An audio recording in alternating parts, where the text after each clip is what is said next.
Welcome to Know My Faith. My guest this time is Chris Archer. Chris, thanks for joining us. And we're going to look at something more less spiritual than normal. Well, it's spiritual, but in a roundabout sort of way. Yeah.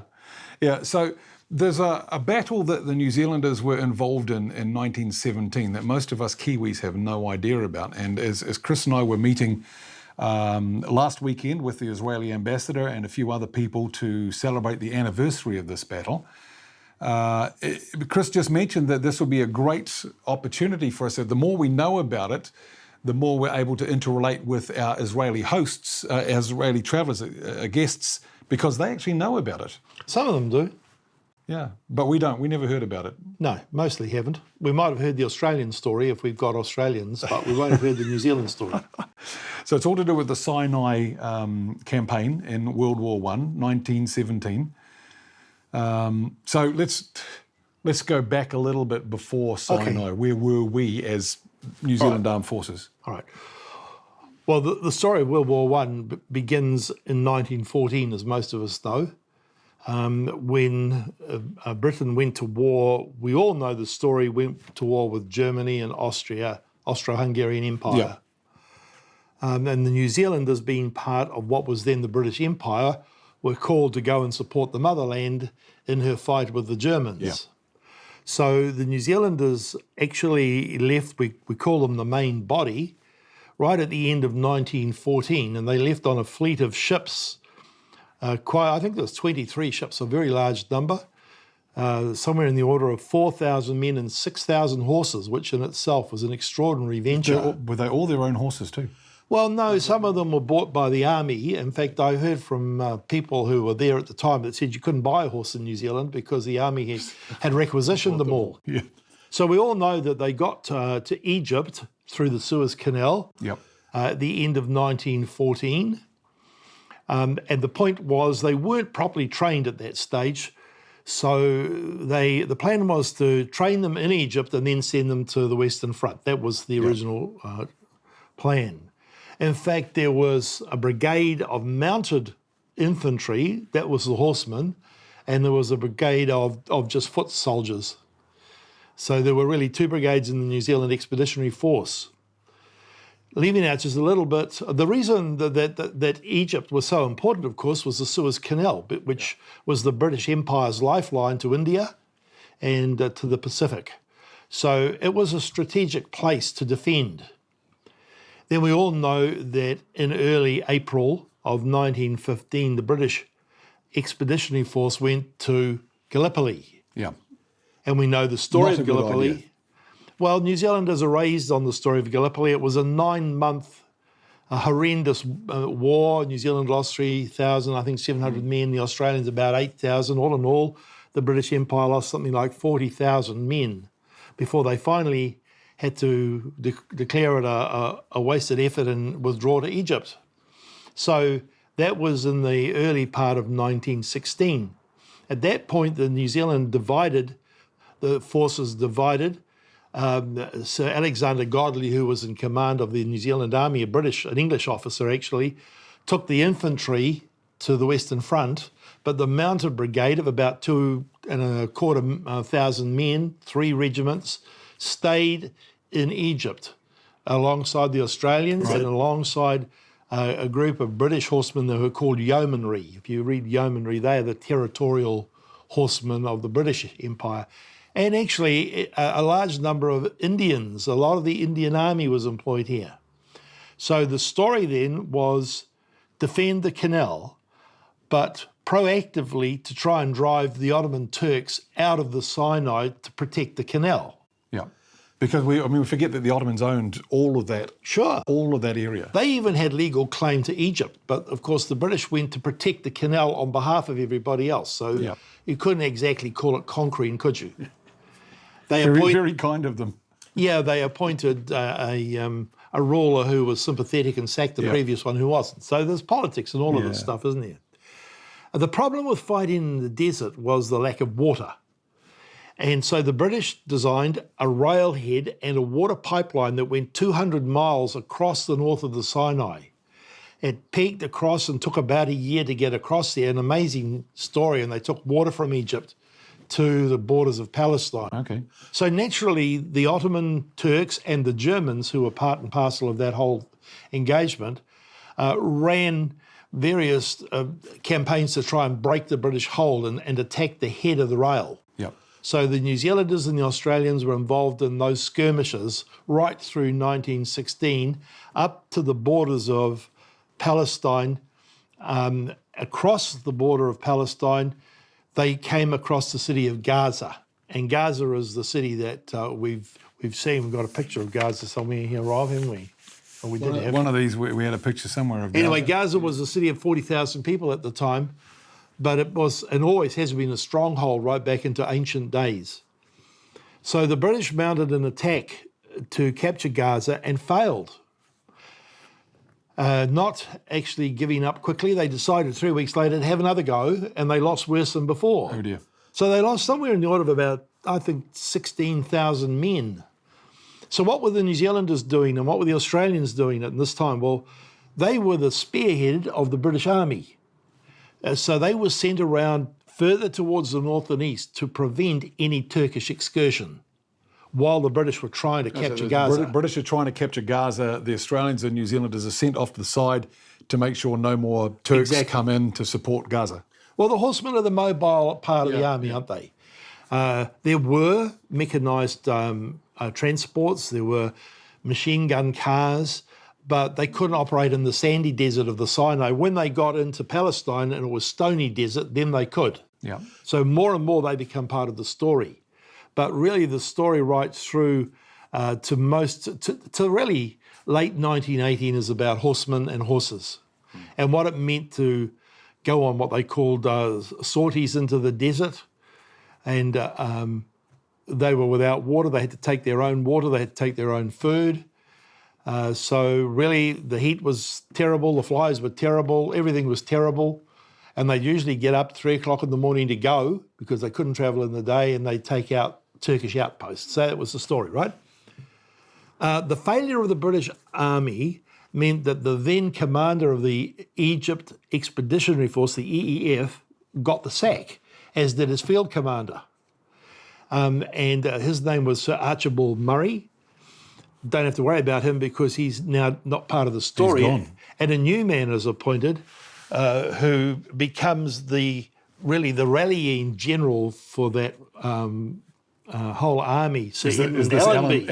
Allenby is a moustached, good-looking, cavalryman. He's the man. And he comes in like the new broom to sweep clean, and mostly to try and rebuild the morale, really, which was rock bottom. In fact, the British press was saying, was this going to be another Gallipoli? You know, it was looking really sort of quite sad for everybody. And there's a funny story told that Allenby was mobile with staff car. Yeah. And whenever he left his headquarters, his staff officers would relay information to the commanders of whichever regiment or brigade he was heading for with the code "Bull on the Loose," B-O-L, Bull on the Loose. And he would come and give everyone a stir up. Well, his plan, which was something that they worked through from about June right through to September, was not to have a third crack at Gaza straight away, but to go 40 kilometres to the south and east to a place called Beersheba. Now, Beersheba was just an Arab town that it had very little in the way of commendations, really. Yeah. But it did have water. Right. In fact, the wells of Abraham. But it's right In the from Bible, Genesis. we're down Beersheba, there. the Exactly. well of the oath, or the well of seven. That's right. The 7 wells of Abraham were down there. Right. So it's an amazing thing if you think about it, isn't it? It's a beautiful town now. I love the Anzac Park there. When we went, Sharon and I went in 2017, and just it's beautiful. She loved the jacaranda trees. Well, she's into purple. It's become an outpost of Australia. Yeah, unfortunately, yes. Now, hang on. There's a statue there of an Australian on the horse with the flag. Yes. If I've got my story right, that's not an Aussie. That's a Kiwi who dressed in an Aussie uniform. Well, you know that story. I'm not sure about it myself, but But the New Zealanders were involved in the place in a lot more significant way than pretending to ride horses. The story was that there were two corps, the 21st Corps, 22nd Corps, who had the job of capturing Beersheba. So the British Army came in towards the Gaza side of Beersheba. Yeah. And the New Zealanders and the Australians again were sent around to the east and the north. And their job was to capture a tell. A tell in Israel is like a hill. It's maybe the size of one of the little mountains you might find in Auckland, perhaps a bit smaller than that, really.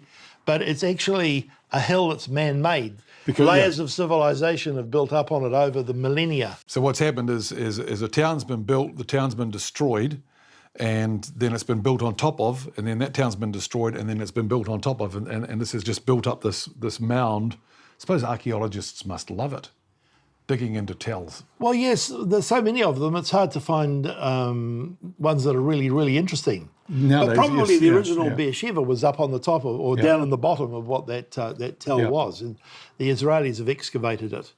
Well, the story is that in order to be able to attack the city or the town of Beersheba, or Beersheba as the Arabs called it, the Israelis call it Beersheba, that hill, that tell had to be removed from the equation because the Turks had placed their machine guns up there.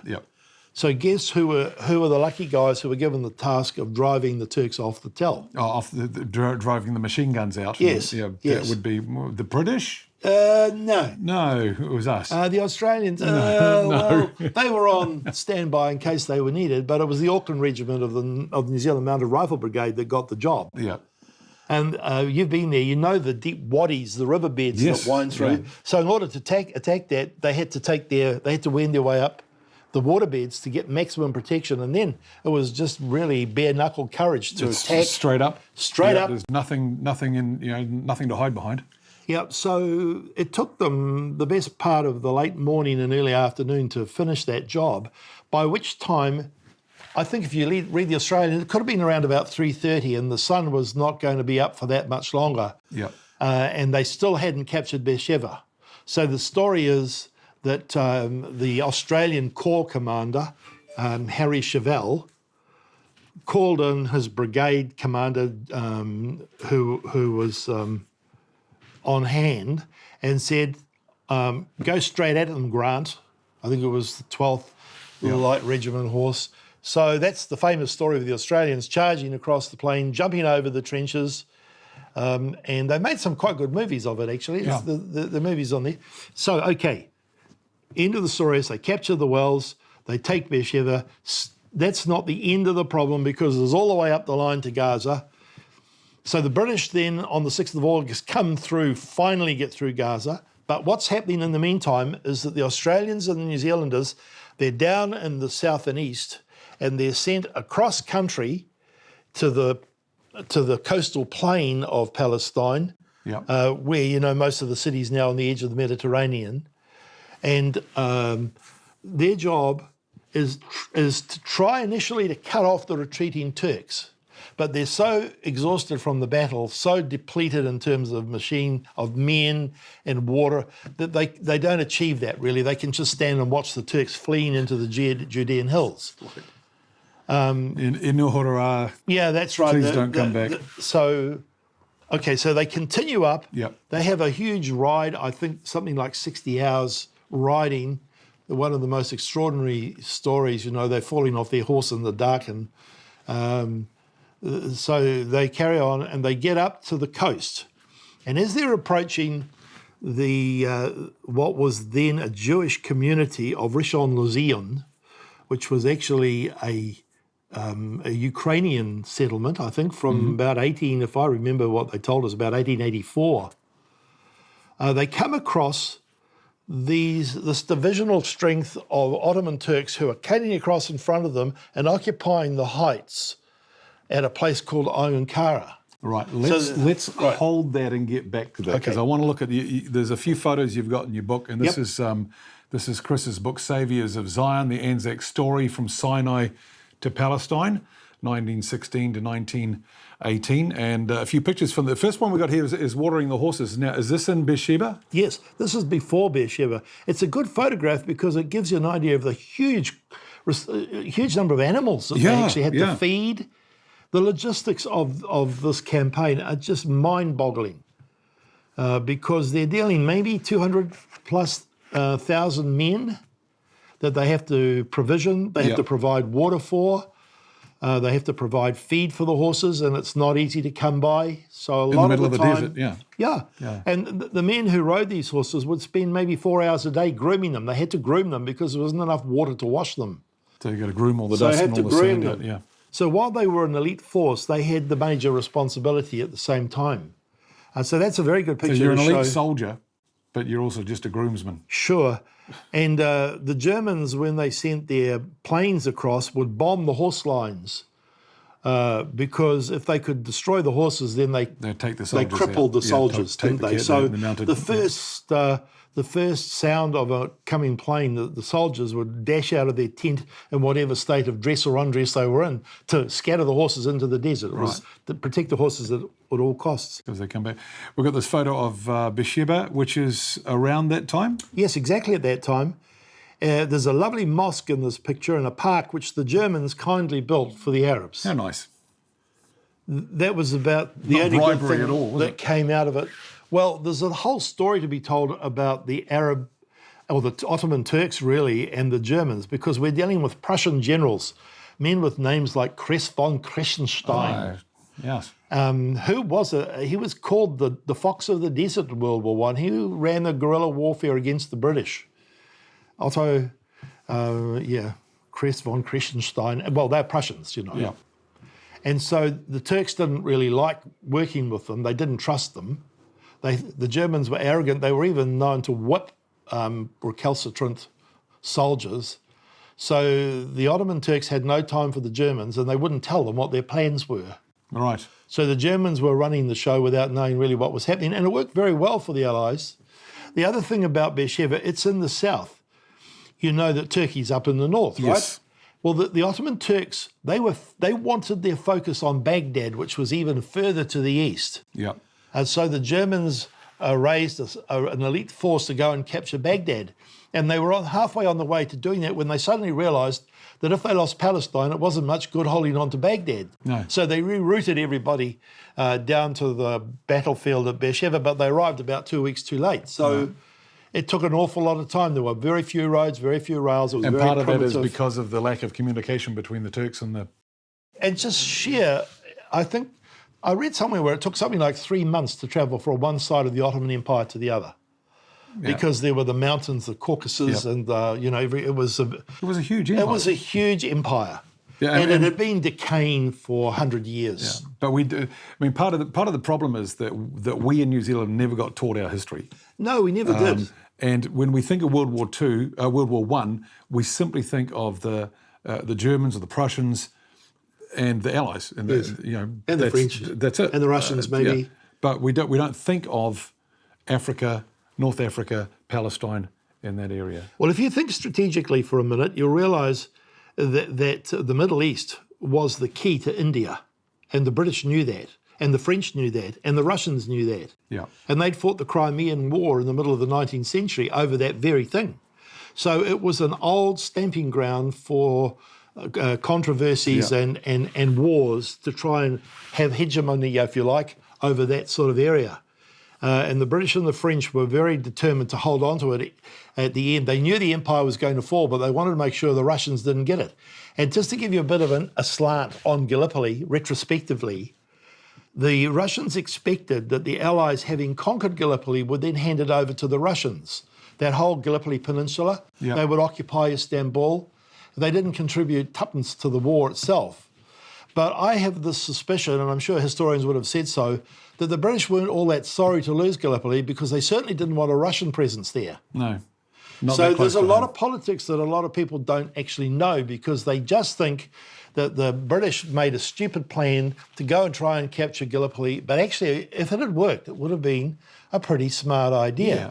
And the other thing that happened, we've mentioned the casualties at Gallipoli. Again, we'll just go away from that in a minute, but it does bear on Palestine.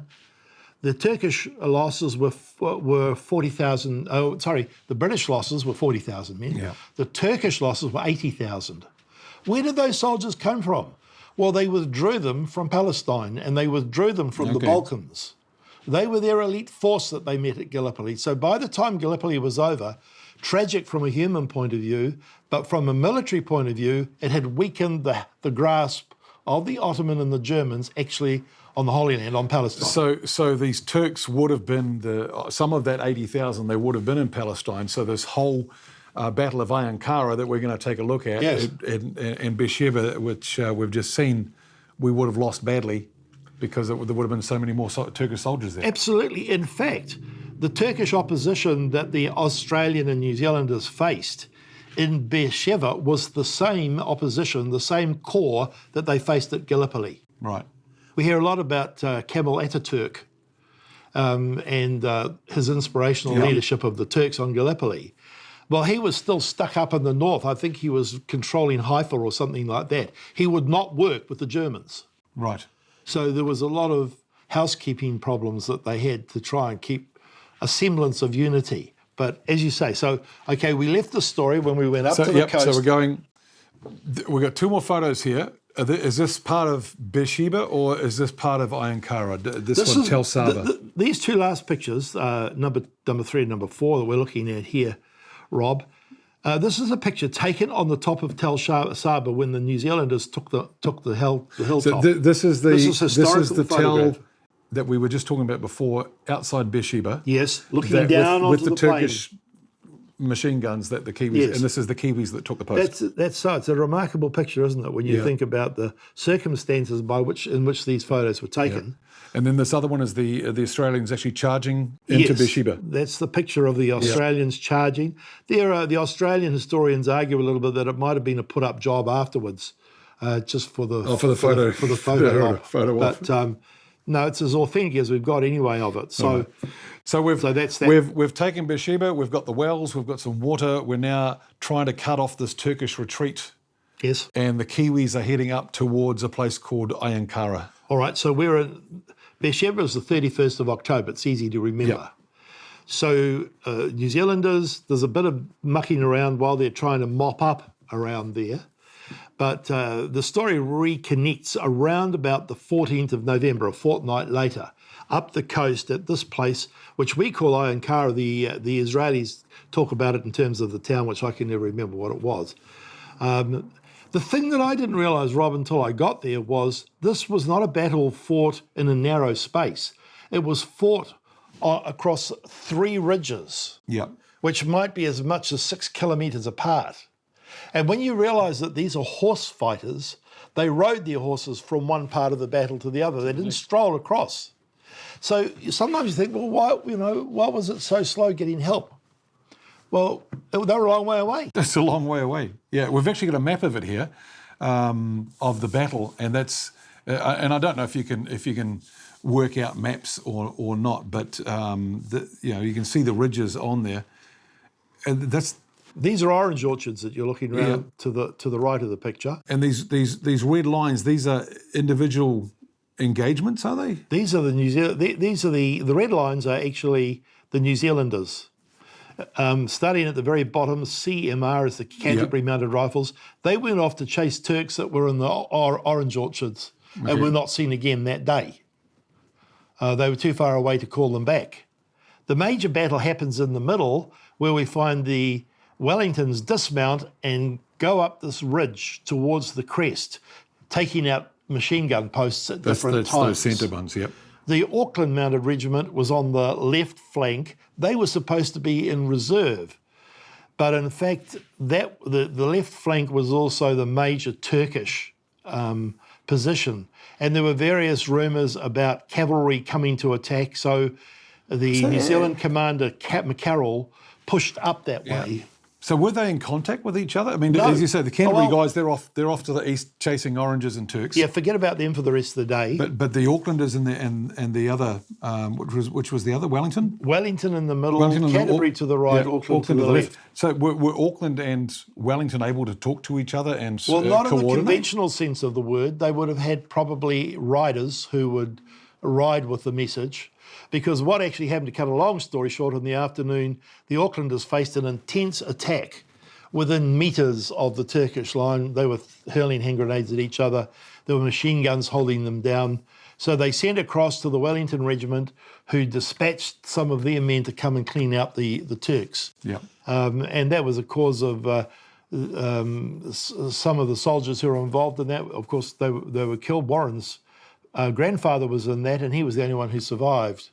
But a Major Twistleton was recommended for the Victoria Cross after that, never got it, because the British didn't like awarding Victoria Crosses to non-professional British soldiers. Right. I think there was only one Australian got a VC in this theatre of the war at all. But there was some, it's a fascinating story of courage and heroics. Yeah. And the end of the day, we had, eventually died of wounds, 53 men and 140 wounded. And the Israelis would tell us, the historians would say, well, this was New Zealand's significant moment in this whole campaign, partly because New Zealanders are alone in this battle. The Australians who were part of the division were actually further over to the east. Yeah. So it was New Zealand commanders controlling New Zealand forces. Yeah. And that was probably the first time in history that it actually happened. And this is a significant place because it's a retreating Turkish army that don't. It's like, I mean, if you get past here, if I've got it right, you get past here, then it's no coming back. Well, it's like we've pushed you out. This was an attempt to hold the line. This was the last attempt the Turks ever made to stop the British advance. After that, they retreated up beyond Gaza and across the river Auja was the name that the Israelis had. It's now the River Yarkon that flows through Tel Aviv. Right. So they basically finished the 1917 war in this front over the other side of the river. So there were a few skirmishes, but that we've got to remember, when we're talking rivers, what they were wanting to do was to own the Suez Canal, to control the Suez Canal. They'd given that up by this stage. They'd lost. There was never a chance of them getting back there. Yeah. And I think by this stage it was really try and slow the rot, really. Yeah. And hold on for the winter of 1917, which is actually another story. It's very worth telling, but we can't really get onto it here. Just to maybe provide a bit of a contrast for Allenby, because his ruse was he pretended to be attacking in Gaza, but actually attacked towards the east at Beersheba. When it came to 1918, he pretended to attack from the east, but he actually attacked up the coast and across the plains of Megiddo, the Valley of Armageddon, with 10,000 cavalry. It was the biggest cavalry charge in history. So it's a story that New Zealanders should be immensely proud of, because their men fought valiantly. And the thing that makes it so interesting for us today, and that's some of these other pictures that we've got here, is that the citizens, the Jewish settlers, owned both the Australians and the New Zealanders as liberators. Right. And they're there to commemorate the New Zealand loss. And this picture here of the obelisk, they were prepared to look after the memorial of the New Zealanders. The thing is that the end of the war, the British Commonwealth Graves Commission collected all these little graves from around Palestine and moved them to either Beersheba in the south or to Ramla, which is the big New Zealand cemetery, and a few, I think about half a dozen in Jerusalem and the British cemetery up there. So this obelisk disappeared. Yeah. Okay. We've got some footage from the British War Commission, is it? Yes. So just talk us through this. Right, on the 16th of November in 1917, after the New Zealanders had been at Ayun Kara, they went north to Jaffa and they found the Turks had actually left. So they stayed, I think, outside for a day. And the British wanted them to stay outside until someone British arrived, but the New Zealanders decided to come in anyway.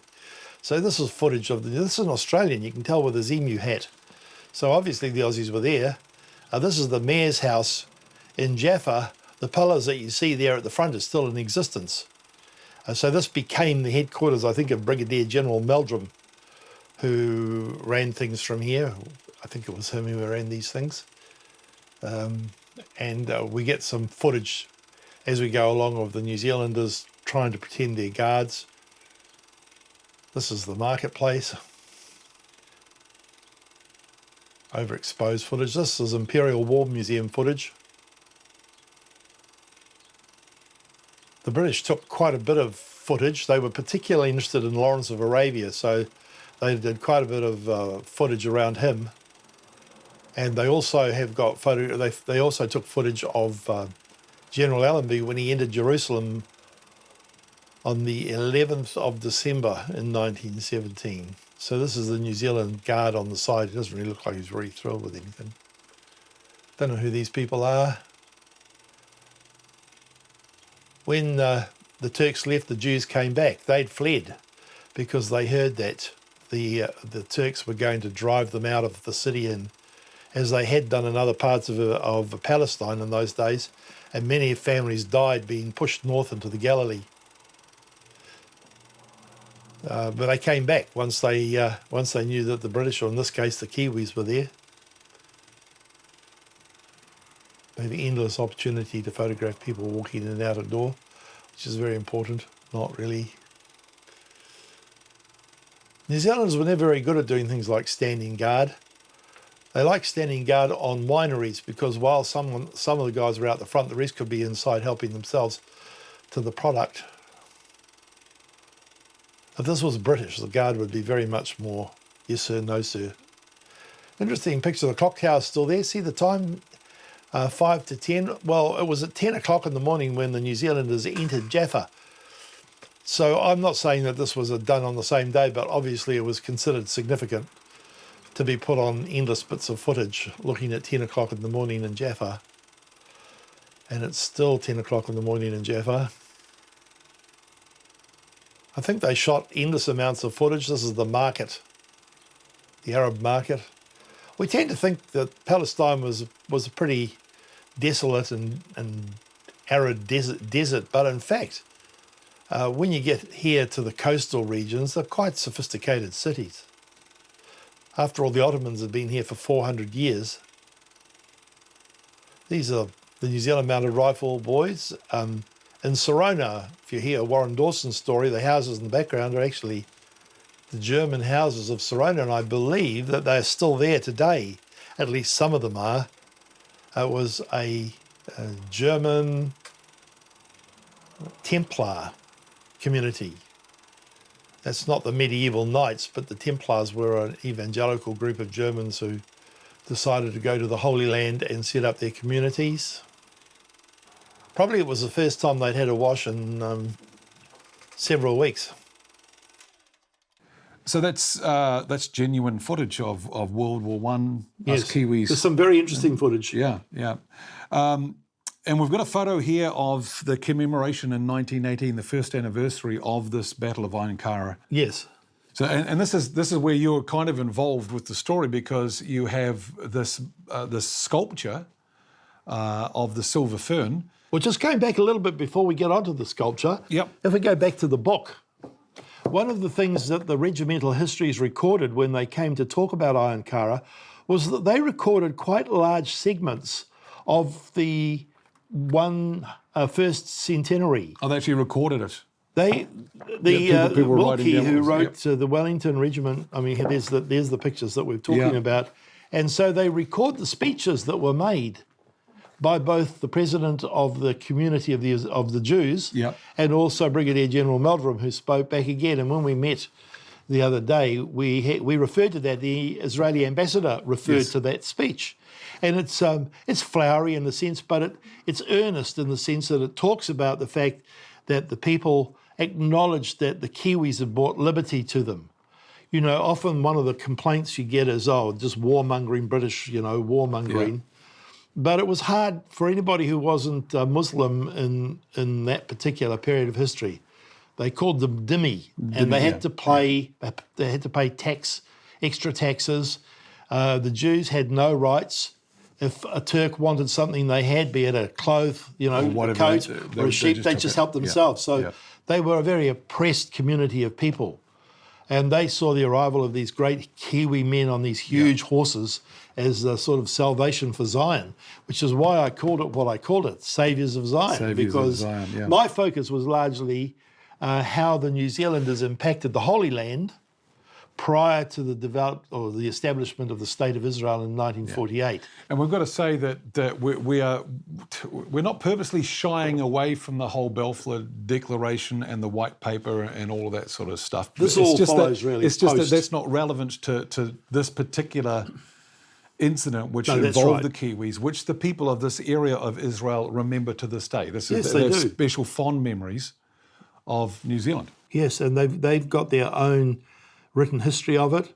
I believe, although I'm not sure, that the speech that we quoted at on the anniversary, my friend who runs the museum in Rishon-LeZion said they actually have the Hebrew version of that speech in their files.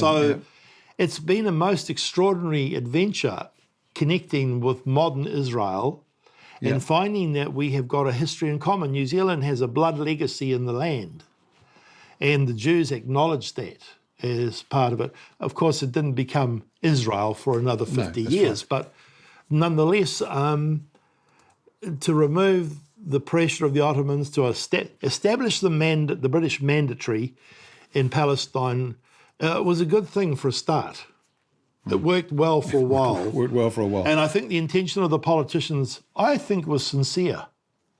But unfortunately, the British generals, some of them particularly, were out-and-out anti-Semites, and they did everything to wreck it. Yeah, the politics comes in. Later. Politics comes in. And we have this photo of the New Zealand soldiers that died in that campaign at Ayun Kara. So it was it 140 wounded? Yes, and 53 killed is the count. Yeah. Just to tell you about that story, because it will appear in the narrative that we're telling, that work was done by an Israeli woman called Ulla Hadar. She's actually Danish, but married to an Israeli, and they live on a kibbutz down towards Beersheba. And she was in the grounds of the Commonwealth Cemetery one day, and she saw on one of the tombstones the name of a Danish soldier. So she was intrigued to find his story. Yeah. And so she tracked down his story, and then she noticed that the New Zealand tombstones had no reference apart from the fern, which always sits on New Zealand tombstones. New Zealanders, yeah. And she decided that she would actually go and follow the history of every grave that she could find. And she researched their history, pulled it all together. So in that museum down in Beersheba, if there are folk who they know their grandfathers or great uncles were down there, if they died in the battle, there will be evidence. Wow. In fact, we have soft copy of it, so we can always find that for you. But it was a labour of love, really, and then she expanded it to the soldiers of Ayun Kara in the cemetery at Ramla. Yeah. So it was really an extraordinary gift that she made for us, out of their desire to serve and honour the New Zealanders. And honour the Kiwis that fought there and died. Yes. So how did this silver fern monument come about, this sculpture? Yes. Well, my friend and colleague Warren Dawson, we discovered actually in 2018 through amazing. Well, we call it coincidence, but those of us who think the hand of God works through coincidences. God incidence. Yeah. Yeah, God behaving anonymously, I've heard it sort of said. Our Israeli friends who were visiting us at the time met Warren on his property and established that connection because he called his property Sarona Park. And Sarona was the place where the New Zealanders camped outside Jaffa when they captured Jaffa in 1917. Which is just after the battle that we're talking about. Yeah, in fact, on the footage that the folk will see, you can see the horsemen, New Zealand horsemen there. That was the ones and the we German saw Sarona villages behind it. So it's really quite amazing the way history is preserved in some of these shots. There's not a lot of footage in the Holy Land, but some of it's very significant, and that's one of the very significant ones for us. So this was a chance that Warren named his property Sarona, and these people were driving past? Well, they were coming from Hamilton to stay with us, as a matter of fact, and they got up the hill and they saw this advertised café, so they thought they'd go and get coffee, but they took the next road travel 12 kilometres down the road. I mean, that's determination. Looking for the cafe, yeah. Yeah, and they saw the sign If you know Serrano. it's just a driveway up to the cafe, but they turned off towards the Well, falls. we've had people get lost trying to find it to get to commemorations, you know, but these were very determined people. Long story short, Warren introduced Mikhail and Yossi Eshed to his grandfather's story, and that resulted in him being invited, and Rob and his wife being invited to Israel in 2018. And they met the people that we'd met. They got to meet more people. They got to talk about his grandfather. His grandfather very conveniently had written a diary of these years, so it was a very meticulous account. Again, this is the guy who you said earlier that his grandfather was the only one to survive the attack on the Turkish he was part of the outpost. Wellington Mounted Regiment. They came from the Taranaki. So that really embedded the Dawsons in the story. Yeah. They were invited to speak at the Australian Memorial in Beersheba, which was something of a breakthrough. When I got there in 2019, I keep saying 19, you know, we get our centuries mixed up. In 2019, they knew the story, and the lovely people down there, and they're actually beginning to make room for the New Zealand in their story. And people say, oh, you know, the Australians, they've taken the story, they've made it their own. But actually, I'm sorry to say it, the fault lies with New Zealanders who haven't actually bothered to know the story and haven't bothered to actually assert their part of the story. Yeah. Well, if you go into that, politics, that's the reason why, one of the reasons we don't know the story. But sure, let's not go too far into that. Let's not just escape too quickly, because we know that Gallipoli was the first time that ANZAC was used, Australian New Zealand Army Corps. Yep. And in Gallipoli, the Australians and the New Zealanders operated separate headquarters because temperamentally they had nothing in common. The New Zealanders called the Australians larrikins, and the Australians called New Zealanders pig islanders. That was the sort of level of endearment, you know. But I guess in the fire of battle, they began to develop a camaraderie. And when they got back to Egypt, in fact, the forces fought side by side. New Zealand commanders commanded Australian light horse, and Australian light horse commanded New Zealanders. Yeah. The overall commander was a man called Harry Chevelle. He was Lieutenant General. He was the Corps commander. But the New Zealander, Chater, Edward Chater, right. Sir Edward Chater was the Major General who ran the division. And these two men, one a Queenslander, one a Marlborough man, the Nelsonian really, they got on so well because they were both temperamentally alike and they were both farming, you know. Yeah. So there was unity at the high level of command, and it drew the New Zealanders and Australians through this whole period very closely together. So ANZAC was born. I think something like this would draw us together. I mean, the only times New Zealanders and Australians should be at each other's throats is during the Bledisloe Cup. Sure, that's the only time. But it's sometimes a lack of the knowledge of this combined history. Yes, and we pit each other off against each other, which we shouldn't do. But in this instance, we're talking about something that is.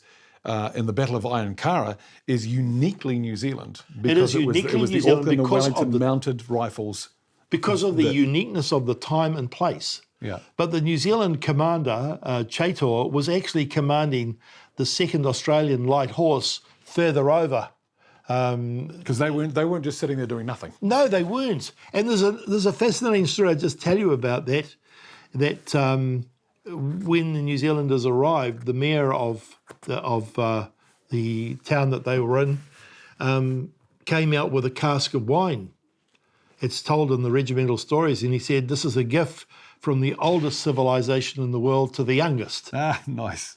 So there was a lot of interesting overlaps. We got sidetracked from the sculpture, though. Oh, the sculpture. Yeah, the sculpture. All right. Yes. Well, it's very simple when you put this all together, because Warren, on his property, on his development, decided he wanted a sculpture. And it was about the time of the World Cup rugby. Yep. So they'd seen some of these silver fern type things, and Warren thought, oh, that looks good. So he had it made out of high-grade aluminium. It stands nearly 5 metres high on his property. It's very impressive. Well, when I was up there shortly after we came back from Israel in 2019, and we were talking about this pyramid, this obelisk, that the Israelis were very keen that we could help rebuild the obelisk to sort of complete the story. Yeah. And we thought, you know, really, it's not 21st century New Zealand. Yeah. So we thought, we looked at this thing and we said, that's exactly the thing we need to send for Israel. This will honour our New Zealanders, but it will also be something that New Zealanders can be proud of when they actually visit. As you yourself know, Rob, when you go to Israel, there are memorials all around Israel, but they're very classy. Yeah. An obelisk would just cause derision. But our sculpture, we work very closely with the Jewish community here, and they think it's marvellous. Yeah. In fact, they've sponsored us amazingly, really, to do this. So, so we're going to. It's not the one at Warren's place that's going to go. It's going to be another one. That would solve a few problems, but no, we're leaving that one there, and we're creating a new one to send to Israel. That's excellent. And as His Excellency Ran Yacobi the other day, the Israeli ambassador, said where this sculpture is going to go is actually on the way to Ben Gurion's tomb, which is somewhere where a lot of people go to. Yeah, where they position this thing will depend on the municipality. When we were in Israel in 2017 for the centenary of Ayun Kara, the New Zealand government had actually funded what is like a tiled table overlooking the battle site, which actually tells the story. Oh, yep. It overlooks the central part of the battlefield. I'm just really sorry we didn't know about that when we were there in 2017. Well, there you go. I mean, there wasn't very many people who did, actually, to be honest. So you don't have to blame yourself too much for that. You know, I'll give you forgiveness. We knew about, because we went to Beersheba. And so you know about the Tel Saba that we saw. Yes. So because there's a monument there. There's a monument there. Well, similar one. And then there's the plaque right up the north, which I cannot remember the place, just before you cross over the border. There's the plaque there about the engineering for the rail. Yes, that's right. That's on the Anzac Trail. Yeah. And that's it. And that's all you hear. So this is great. Saviours of Zion. Can people buy this from you, I hope? Well, they really need to contact me. I've never really gone for the mass distributing. We did 2 printings, and I did it in order to take it to Israel for 2017. Yeah. So there's copies in the British Imperial War Museum. There's copies all around the place. But I'm really the only one. At the moment, I think we're down to about 60. So I have to decide whether we reprint, Would I change anything? I might or I might not. There are some good military histories that have been written. There's one called Devils on Horses by Terry Kinloch. Mm-hmm. It's been in a lot of the libraries. It tells the military history very well. One thing that they don't tell, in two lines, Terry refers to the occupation of Jerusalem. And for me, one of the really stunning things is the picture of Edward Allenby going into the Jaffa Gate, and beside it there's an honour guard of New Zealand and Australian soldiers. Yeah. And you ask yourself, why are they there? Why are they the honour guard? Why are they there? Yeah. And it was because Allenby owed so much to them to get there. He because pulled of this them in from the campaign coast. We've been talking about. The story is they rode they didn't have time to change before the ceremony. They rode straight in from the coast, from Sarona, in order to be there. 33, I think, men in all. So, if that brings New Zealand's identity right into the frame of the liberation of Jerusalem, which was without any, and it was an act of prophetic destiny. Yeah. And I don't hesitate to say that. That's true. So New Zealanders are there in that story. That's another story. So the book's called Saviours of Zion, the Anzac Story from Sinai to Palestine, 1916 to 1918, by Chris Archer. We'll give you details in the description of how you can get that from Chris. And thank you so much for your time. Thank you very much, Rob. It might pay to maybe watch this podcast a couple of times just to refresh yourself with the information, particularly if you are hosting Israeli travellers.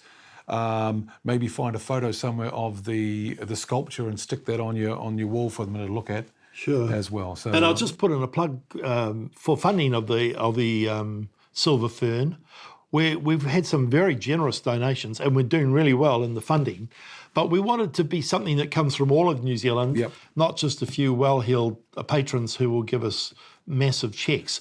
If we didn't tell the story, we've really failed in our mission, I think, because we want New Zealanders to know the story, and then perhaps if they go on, as well as going to sleep on the shores of Gallipoli, they might think, well, we might just go and have a look in Palestine, in the Holy Land, and follow the Anzac Trail. It's an amazingly well-documented trail. Both Australians and New Zealanders overlap, but there's good reason to actually go there and be proud of the Anzac legacy, and particularly of the New Zealand legacy in the Holy Land. And again, details will be in the description. Chris, Very thanks good. for your time. Thanks, Rob. God bless you. Thanks for watching. Thank you.